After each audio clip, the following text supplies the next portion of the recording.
and ML Lettys we'd found at a flea market. I checked the knot holding her saddlebags and the picnic inside. She clicked her mouth, heeled May in the flank, pressed her hat down tight, and May launched her out of the barn.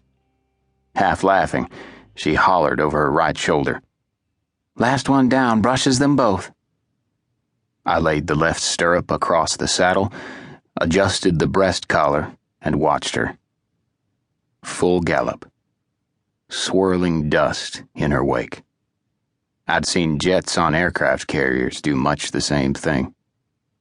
If ever a woman was at home on a horse, it was Andie. Heels deep, back straight, ponytail bouncing, arms straight.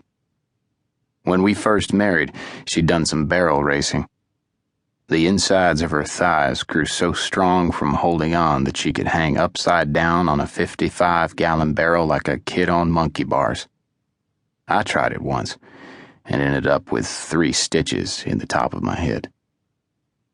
She rode across the pasture, then disappeared through the mesquite and scrub oaks. I led Cinch to the door and climbed up. I stroked his mane. "Let's don't keep her waiting." He turned toward the river and blew through his nose, ears forward. I laughed. Well, she can wait a little. We ambled to the river, waded in, crossed over, and climbed up on the island that had become our oasis. A scrub oak canopy rising up out of a sandbar known to few. Time spent here was once plentiful, now rare. The echoes of laughter had long since faded downriver. I climbed down and tipped my hat back. She had spread dinner out across the blanket. I'd be up all night, and the spread was her attempt to make sure I didn't go hungry. I washed my hands in the river and sat across from her. She handed me a plate. Her cheeks were thinner, more hollow, black circles under her eyes, jeans loose. The nights had worn on her. Being alone did that. She said, "You'll be careful." I nodded.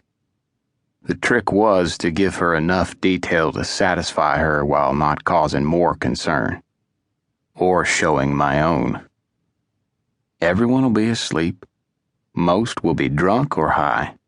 There's more of us than them. And if they're not asleep? Then, I laughed, it'll get exciting. She turned away. I should learn to keep my mouth shut.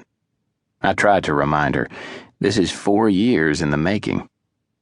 But you always told me you can't control every variable, every angle.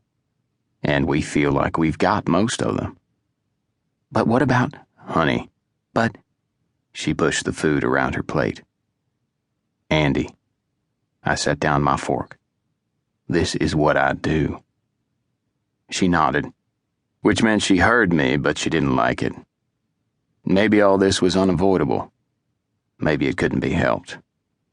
Occupational hazard. Or casualty. Happened to lots of guys.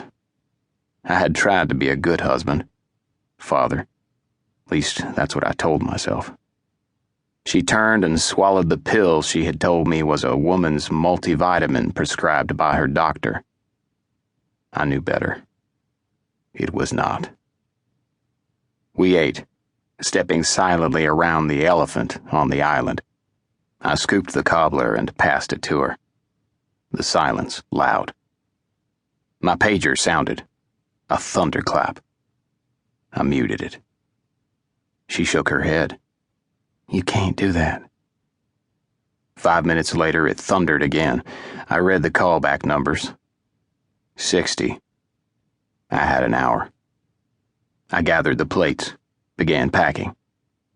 She stopped me, set the dishes aside, reached across.